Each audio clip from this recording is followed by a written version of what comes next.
Oh, hey, I bet you're wondering where I got this kick-ass shirt. LFATVshop.com is live right now, where you can find this design and many others on the site. I have other exclusive designs on the shop right now or on the website, so you guys are free to check it out. And exclusive for those of you watching right now, I have created a 10% discount code, Launch 2025. Launch 2025. And this is going to give you a 10% discount on your entire order, but it's only available once. So go ahead and check it out, guys. There's no better way to say it, but stay live, exclusive, more designs like this live on the website right now. I couldn't be more excited. LFATVshop.com. Let's go, baby!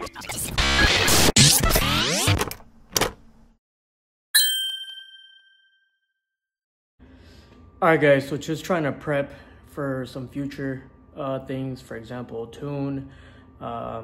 Just trying to go over some issues that I currently have, and to fix one of the main things, which we'll talk about later in this video.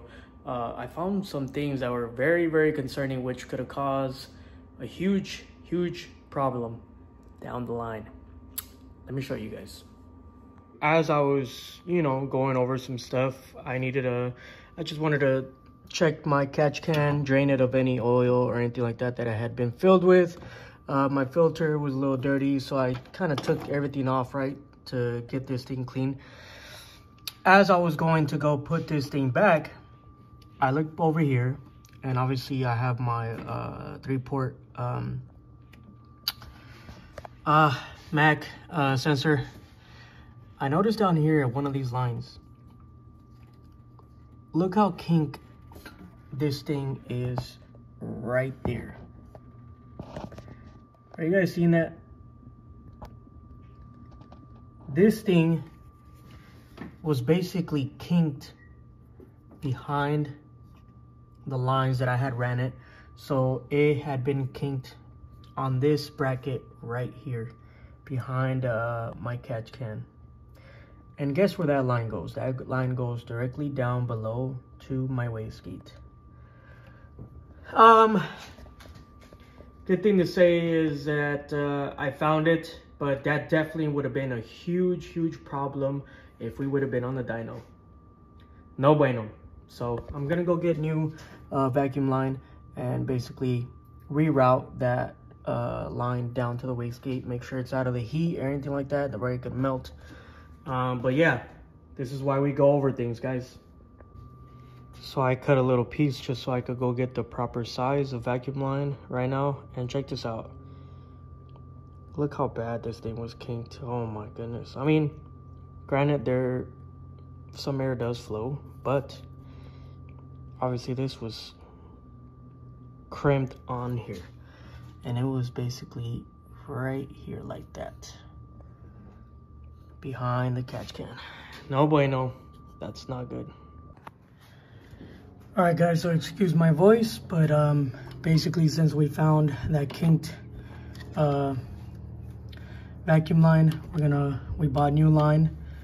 I'm gonna run it basically in front of the catch can this time. I won't make sure it's not behind that bracket. So I'm gonna run it down this way, down to the bottom, to the wastegate. And we're gonna make sure that this line does not get kinked and is out of the way of anything to prevent it from getting burnt or melted, and nothing gets kinked. So let's do that right now. So the vacuum lines are all buttoned up. Everything's routed or rerouted again back to the wastegate, so nothing's kinked. This is put back together, so all the lines are not kinked before. So that's good that we caught that. So right now, currently, the car, another issue we're going to tackle is that the car does not start right now. And that's because my crank position sensor officially gave out. And I know that because with the ECU Master, the AMU system, you could record scope. And you could tell whenever you have a crank and cam signal. And I officially have lost a crank signal. So if you guys could see down there, I am actually running a very old sensor that I originally bought back when COVID was around. So 2019 actually, when I bought that sensor. And I bought like I guess you could call it a knockoff, but not a name brand sensor or a Hall Effect sensor. And I wired it up so I had it basically 3-wire weather connector here. And I had a wire like this, and this is my insulated basically wire that runs inside the cabin. But yeah, I believe these are cheap sensors that are, once the operating temperature on these I think get too hot, I think this is what was causing me to have interference issues with the signal to the ECU.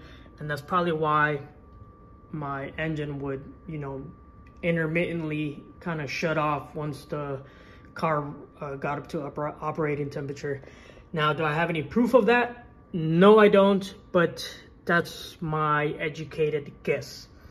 And I got that back in COVID because these actual red Hall Effect sensors back then were kind of hard to find. They were sold out everywhere, and shipping and handling and all that stuff was not really happening because you were only able to work around that time if you were essential. But I rode that sensor long enough. I think it's time to put a name brand sensor on here, and hopefully that solves a lot of our issues. So I'm gonna go ahead and remove that sensor and basically unplug it. Simple, like this. I can do that one hand, right? Take that off, and I have more WeatherPack connectors here, and I'm gonna rewire that. Did this come with I forget the name of these Deutsch connectors, but my whole wiring harness does not have any Deutsch connectors, and I actually don't have a Deutsch crimper, so I'm not gonna be running this, but it should still operate the same.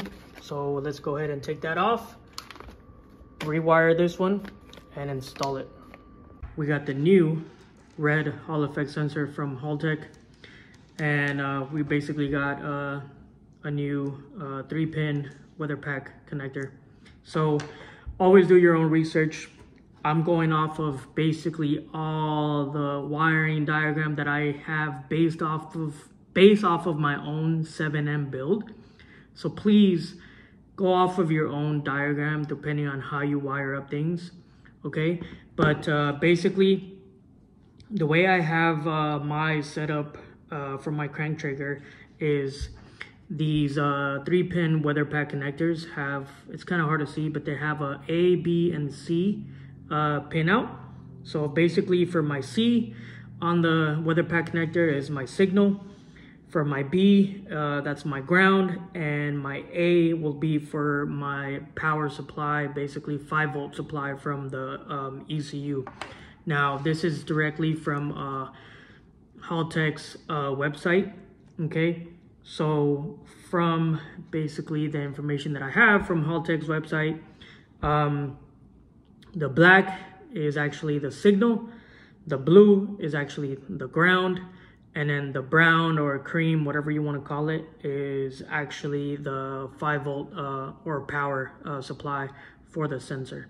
So like I said, do your own research. For those of you that have been following for a long time, that's the way I have mine set up. Okay, so one thing to note, in the Supra for my crank and cam position sensors, I actually installed this type of wiring. It's kind of hard to see, but this is kind of like 18 gauge shielded, I don't know if I'm saying it right, but this is 18 gauge 3-pin shielded wiring. And what that means, basically, this is actually insulated with another little grounding mesh, basically. And at one end or the other end, you would ground the shielding on this. And basically, from my understanding, what that does is protect the signal from the crank or any sensor that you have over to the ECU, and and eliminates a lot of the interference for, you know, all that techie stuff. I'm trying to sound hella smart here. All right, so, but all these little issues we have to fix before we take it to the dyno. And I know I've been trying to take this thing to the dyno for a long time. Those of you who've been following know that, okay? So, last thing you want is to be paying dyno sessions and you have all these issues on the dyno. Just throwing away money. We don't want that.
And there you have it, guys. Once we're done, this is what we're gonna be left with. 3 beautiful pins ready to go. So we just gotta pin them right correctly. All right, guys, there you have it. We are left with the beautiful wired crank sensor. So I know some of you guys may not like these weather pack connectors, but you know, like I said, I think the Deutsch ones are definitely less bulkier, but these have worked with me with the rest of the wire harness, so I kind of went with these. So all we got to do now is do the same thing to the other end and we'll be done.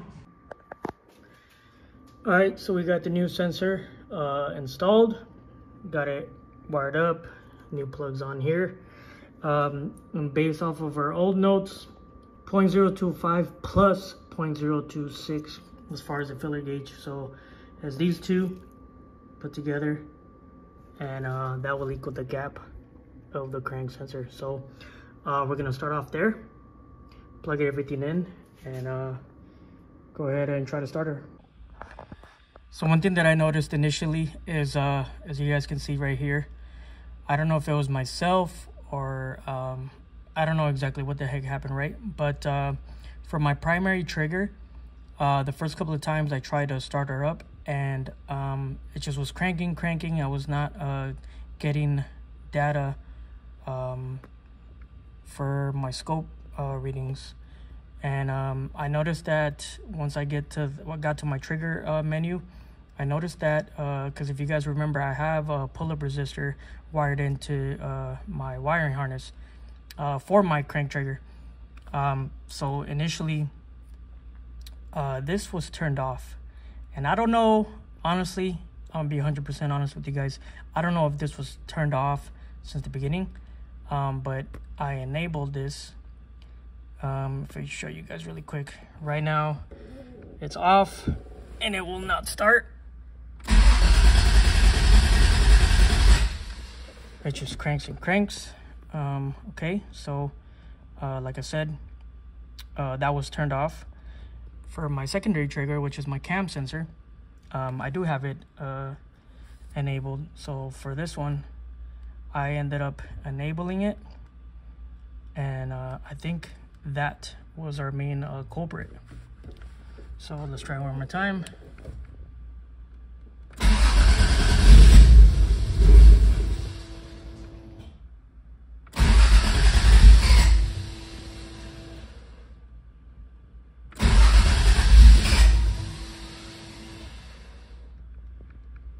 Come on, baby.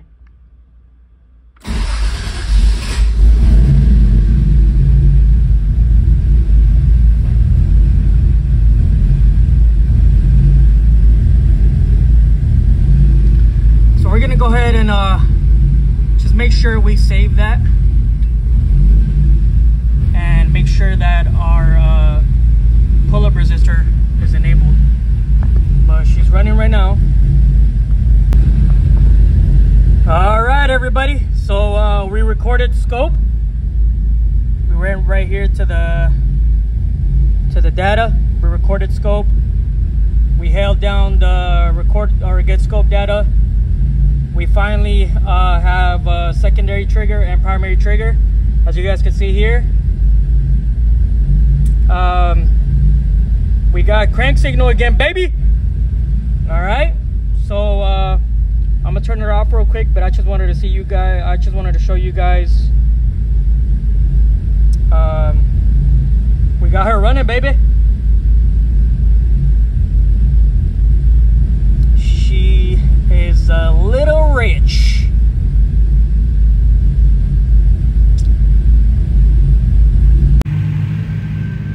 All right, guys. So even though my primary trigger was off, I do know that this generic knockoff brand cam position or trigger Hall effect sensor, I know this thing was giving me problems because whenever the Supra would get up to operating temperature, I would just get a lot of interference within the readings from this sensor.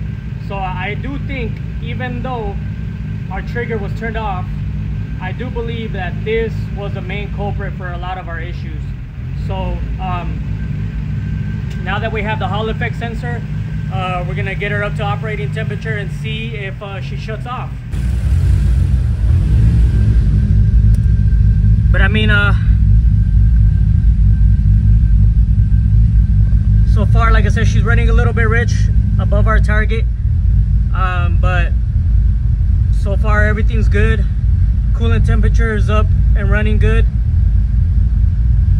Like I said, don't mind the fuel table. It's very rich, but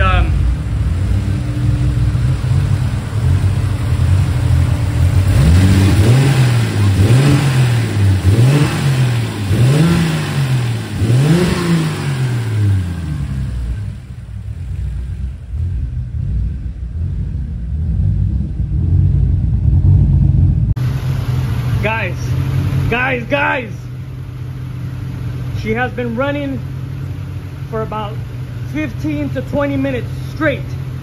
She has not shut off once. The crank position sensor was the culprit the whole freaking time, guys. Yeah! Woo! She's idling good, boys.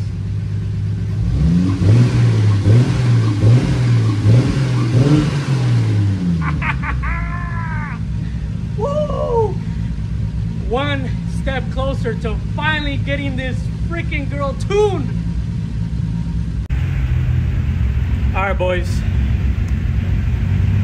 So it's 114 degrees today in Arizona. Like I said, I dialed in the idle just a little bit more, so it's not so freaking fat on the fuel table.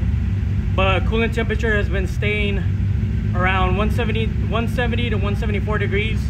And for anybody wondering, I have an eBay aluminum radiator.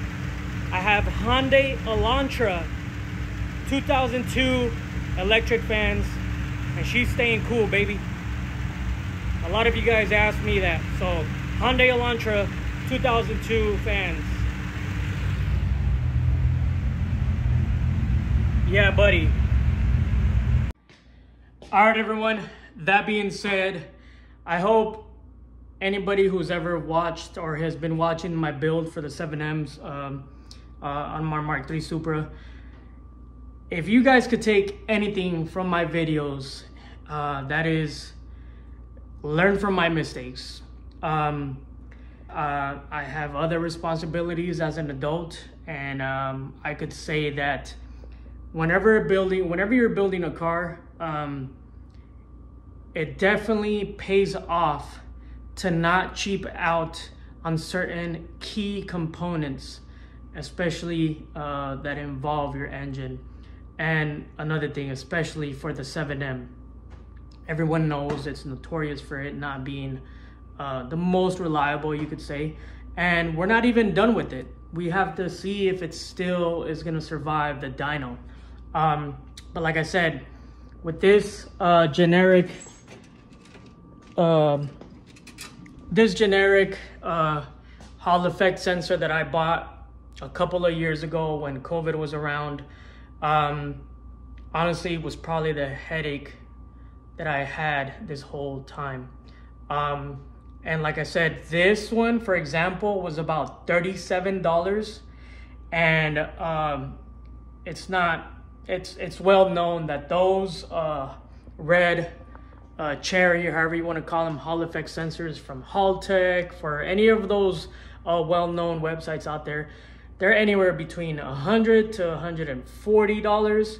So they're not cheap for a little part like this sensor, but it's so important for it to run right. So like I said, anytime this sensor got hot, or I'm sure the engine got up to operating temperature, I would just have so much interference with this sensor.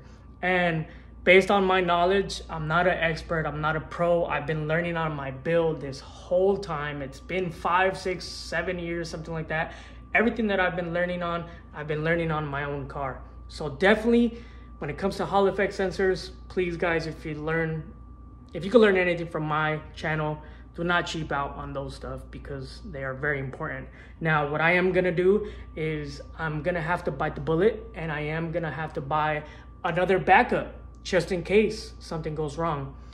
Like I said, the last thing we want is to pay for a dyno session and have little things like that go wrong, and we're just throwing away money. All right, so like I said, I haven't uploaded in a long time, but for those of you who have stuck around, thank you so much for watching. I have more stuff to come. All right, so like always, thanks for tuning in. If you're new to the channel, please consider subscribing. And as always, thank you for following along with my Mark III super build. Thank you. Peace.